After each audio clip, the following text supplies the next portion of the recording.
అక్కడి పాలిటిక్స్ చాలా హాట్ గురు అంటూ ఉంటారు రాజకీయం తెలిసిన వాళ్ళు. కాకలు తీరిన రాజకీయ ఉద్దండులు ఏలిన ఆ సెగ్మెంట్లో ప్రస్తుతం రాజకీయాలు కాకరేపుతున్నాయట. సాగర తీరంలో కనిపించే నియోజకవర్గాలలో నేతలు గెలుపు కోసం చెమటలు ధారపోస్తున్నారు. హ్యాట్రిక్ విజయం సాధించాలని ఒకరు, బాపట్లకు మళ్లీ పూర్వ వైభవం తీసుకురావాలని మరొకరు తీవ్రంగా శ్రమిస్తున్నారు. ఇందుకు అనుగుణంగా ఇరు పార్టీల నేతలు పావులు కదుపుతున్నారు. రానున్న ఎన్నికల్లో టీడీపీ వేగ్నేస్న నరేంద్రవర్మను బరిలోకి దింపగా వైసీపీ నుండి మూడవసారి కోన రఘుపతి రంగంలోకి దిగారు. ఇంతకు బాపట్ల ఓటర్ నాడి ఎలా ఉంది? బాపట్ల గెలుపును శాసించి కీ రోల్ ప్లే చేయబోయేది ఎవరు తెలుసుకోవాలంటే ఈసారి చూడండి.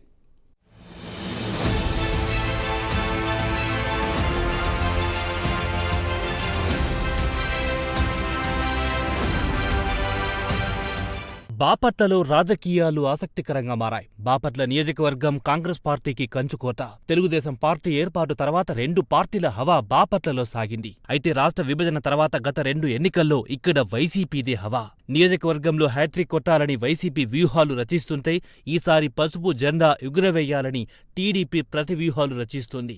ఇద్దరు అభ్యర్థులు కూడా తమదైన శైలిలో ప్రచారంలో దూసుకుపోతున్నారు. మూడోసారి విజయం సాధించి హ్యాట్రిక్ కొట్టాలని కోన రఘుపతి అడుగులు వేస్తున్నారు. వైసీపీ హవా తగ్గించి టీడీపీని గెలిపించాలని వేగేష్ణ భావిస్తున్నారు.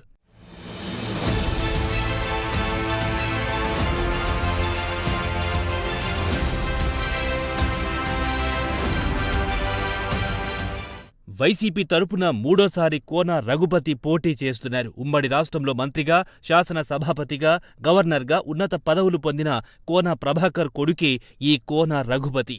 తండ్రి వారసత్వాన్ని కొనసాగిస్తూ రెండుసార్లు ఎమ్మెల్యేగా గెలిచారు. అసెంబ్లీ డిప్యూటీ స్పీకర్గా కూడా పనిచేశారు. మూడోసారి గెలవాలనే పట్టుదలతో నియోజకవర్గంలో విస్తృతంగా ప్రచారం చేస్తున్నారు. ఇంటింటికి తిరుగుతూ వైసీపీ ప్రవేశపెట్టిన పథకాలను వివరిస్తూ ప్రజల్లోకి వెళ్తున్నారు. అయితే నియోజకవర్గాన్ని ఏమాత్రం అభివృద్ధి చెయ్యలేదనే భావన ప్రజల్లో ఉండడం, ఎమ్మెల్యేగా గెలిచిన తర్వాత ప్రజల్లో లేరని ఆరోపణలు కూడా ఉండడం ఈయనకు మైనస్ కావచ్చని రాజకీయ విశ్లేషకులు భావిస్తున్నారు. అయితే నియోజకవర్గంలో హ్యాట్రిక్ కొడతానని ధీమాతో ఉన్నారు.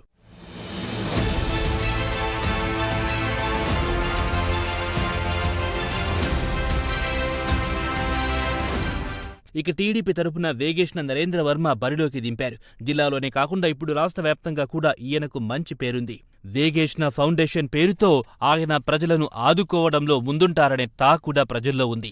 మొట్టమొదటిసారి పోటీ చేస్తుండటంతో ఇంటింటికి తిరుగుతూ ప్రజలకు దగ్గరవుతున్నారు. వైసీపీపై ఉన్న వ్యతిరేకతనే ఎజెండాగా చేసుకుని ప్రజల్లోకి వెళ్తున్నారు. ఇక కూటమి సపోర్టు, ఎమ్మెల్యేపై ఉన్న వ్యతిరేకత తనకు కలిసొచ్చే అంశమని టీడీపీ నేతలు భావిస్తున్నారు.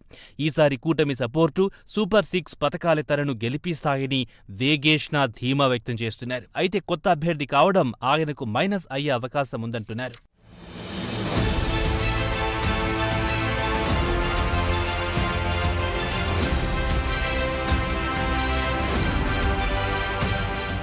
బాపట్లలో ఈసారి ఎన్నికలు రసవత్తరంగా మారాయి. నియోజకవర్గంలో గెలుపును ఇద్దరు అభ్యర్థులు ప్రతిష్టాత్మకంగా తీసుకున్నారు.